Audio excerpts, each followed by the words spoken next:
Hey, this is Gene. I have a new topic for my thoughts of the week.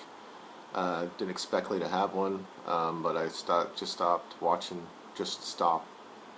Just watched a documentary about the 10 churches that were um, burned down in Texas. The movie, or I guess a documentary, is Little Hope was Arson. It is streaming free if you have Netflix. I tried to look for it on YouTube to put like a link into it, but I didn't find it on there. So if you do have Netflix, you can watch it. Um, why this movie or this documentary, whether it upsets me or not, I'll give you a summary of it. Basically, we find out after watching it that it was done by two young men. I don't know how old they were, 18, 19, 20 at the most, but each of them had issues in their life. Um, and it reminds me of when kids that age or young men have issues, they got no place to go. I mean, if these kids were church-going kids, believed in God, um, but even then they had nowhere to go to when things were going on. One of them had he lost his mother, and how it affected him. Um, he basically been the poster child of a kid that goes to school or to church, um, but then he started questioning his faith after his mother died. And then he had to deal with the fact that his father was not having a good time after the mother died, and he tried to kill himself, and he basically had to pull him down from a tree. Um, and then he left, and the other one was somebody that's very smart, was on a debate team, was going off to school, had some issues with some sort of drugs of like Prozac and Chantix, and he blames them for doing things to you. And I can tell you from somebody that used similar types of drugs on myself, it does give you, it messes with you. If you're a depressive and you take these type of drugs, it'll make you worse. Sometimes you want to just kill yourselves. Sometimes you just might want to kill somebody around you. Um, but these guys kind of like found each other, kind of like, I mean, they knew each other. I mean, they were friends. The one guy that was on the drugs, he called his friend after he'd done two of them, and he came up there and he helped him with it. And you can see, if you watch the documentary, you can see what they were doing, where they started the fire. It was right where the pulpit was. And you could, it was clear that the kid that he asked to come up to help him had a problem with God, and he wanted to burn down the churches. What really upsets me about this documentary is the antiquated sentences these kids got. The one guy who did all of them, he did 10 of them. He's got 10 life sentences. Nobody got killed. They did burn down some churches, but no one got killed. And this guy's got 10 life sentences plus 20 years, and also has to pay back the insurance companies who paid out, I guess. The other kids got 5 years or 5 life sentences for burning down a building. The only reason why it's that much because it was a place of worship. And if you watch I mean, this is East Texas, one of the most religious places in the United States. But you see a lot of these kids, a lot of the men they're here saying that they didn't do their job. They didn't make, when somebody was having problems, they weren't around to take care of these kids, and they blame themselves. But none of them are standing up and saying that this sentence is just craziness. I mean, they're like, well, if they get a prison, they can come to my church. Well, how's he going to get? They're going to be like 90 when they get out. I mean, come on now. These were kids that, one obviously had issues. He had no one to go to. Um, it's just not the culture of Eastern Texas isn't a culture for kids, men especially, young men, to ask for help. They talked about, that after the mom died, that the church was around for about 2 days, but then no one else came in to check on them. This idea that religion is supposed to be always taking care of everybody in your parish or congregations, that they don't do that. They might do it for a little while, then they stop, and these kids will start filtering out. It's just, it's there. Obviously, there's no places there for those guys to go. I mean, you lost your mom. Your dad tried to kill himself. You hate God because shit, and there's no one around that's gonna. Everybody in this documentary, we're all about, well, God's going to take care of everything. We're going to find out who did this, and Satan this and Satan that. And I'm like, where would these kids go when they really need to have some sort of counseling, other than other churches who they've already blamed in their mind that it's the church and God Himself that did this shit to them. It's and I get it. I understand why, as a human species, we're into faith. I mean, I don't know what I am, but yes, and there are some guys in this documentary says that they failed them, and in my estimation, they did.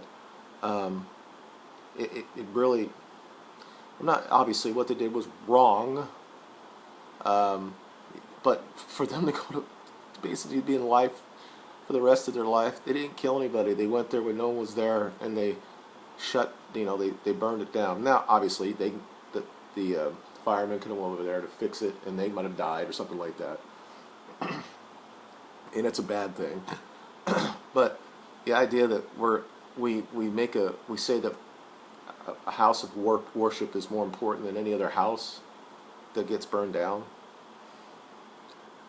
and then you're going to put somebody off for the rest of their life. The kid that had the issue with God, I guess his father came up to the prison, and I guess he witnessed him, and he said he feels good now that now he saved his dad's life. Now his dad saved him. But it's funny because they talked to the father, and the father was on drugs and all this stuff. And he said, when I was on drugs, I always knew what I was doing. And this guy was an old, rural, not educated at all. Not saying he's not a bad or good person, but his idea about what drugs can do to you. He's like, well, I've been on drugs all my life. And I'm like, you've never been on these type of drugs that Prozac can do to you. It deals with how it in your brain and the neurological issues in there, and it's not good for you. Just having too much to drink could dull your senses and might do things you shouldn't do. But these things actually mess with the pathways in your brain, because it's supposed to stop you from feeling so depressed all the time. So it basically mutes that, and it does change stuff. Those who know about this stuff can talk about it better than me, obviously, with the issues I have with talking. But it's out there what these drugs do to you, and how many times people have killed themselves, been on this stuff, never had any problems where they killed it. They were really gonna into suicidal thoughts, got on these type of drugs and did it. Enough evidence out there that says that these should be only given to people, I would say, at the last resort. I mean, I could tell you when I was on this stuff, it didn't help me. Maybe at the very first of my depression, it may have muted me a little bit, but I was so I got off this shit, and I do believe there's what the kid was. He was on Prozac and chantless for smoking. This kid's like 19 years old, and his grandmother is having him on drugs to try to stop him smoking. Now, his mother was a drug addict, he was just like, well, I was on cocaine all the time and I couldn't take care of him, so I went. He went and stayed with my mother, and they seemed like nice people. Um, and she's like, I was on cocaine, and also I was on meth, and I was on all this other shit like this, and then she's like, but I don't understand why he called her son a snitch for saying what he did and all this stuff. It's just obviously they you know if we're going to say that in certain parts of the communities that those kids had no chance to turn out to be decent, productive adults, it happens in the white community as well. Especially happens in the rural, religious areas, Appalachians, eastern Texas. And when something comes up in their life, and they've always been told that God's going to take care of everything, and things doesn't happen that way, and they start questioning it, there's nobody around to talk to there because it's like 99% that way. And if you're feeling something, because you're a man, and you're having issues emotionally, and you're in Texas. I was stationed in Texas for 4 years. I can tell you that they don't like men to talk about shit like this. And when you're going through shit, what they went through their formative teenage years, and the one kid actually left, tried to get away from it, but then his brother or his friend called him and said, "Hey, you need to come up here. You need to help me with something." And then he said, maybe this is something I need to do because he was mad at God. I don't know. Of course, what they did was wrong. Okay, I'm not saying that it wasn't not wrong, because yes, a lot of people in the documentary were like fearful and saying that they're going to maybe go to my house and kill me or something. But I'm assuming at some point they'll go up to parole. But the way that they explain it, because they're stacked on each other. So each offense is the maximum that they can give them. Instead of it could be 5 years, or up to each offense is life in prison. Personally, I would have said gave them $5 years for each one. So one would have got 50, the other one got 25, and after about 10 years or 15 years, they should be up for parole. If they did everything they need to do in jail. But no, they went ahead and they pleaded guilty to all this. One got 10 life sentences, stacked it on top of each other. And the way that was explained in the movie is that every time they could come up for parole, then that's like out of the way. So they have to start over again. I'm like, how the hell is the guy that's got 10 life terms is ever going to get out? For doing something stupid to basically rebel against society, which is what they did.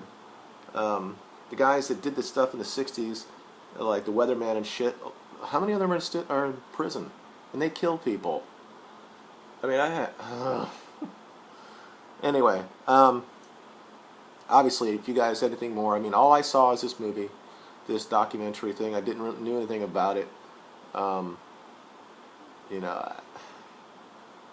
It makes no sense to me that somebody would be in jail for the rest of their life because they burnt down some buildings that nobody was in.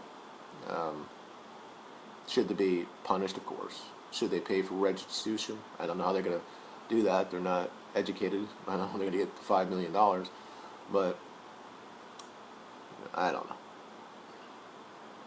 Well, that's my thought I have. If you have any questions for me or any comments, please do it in the comments area. And if you like what you see, just go ahead and hit that like. If you don't like what you see or are against me in some way, before you actually hit that down vote, just let me know why in the comments, and I'll try to answer you. Doesn't matter what you do. You can put as many likes or don't likes as much as you want. But thanks for watching. You guys have a good day.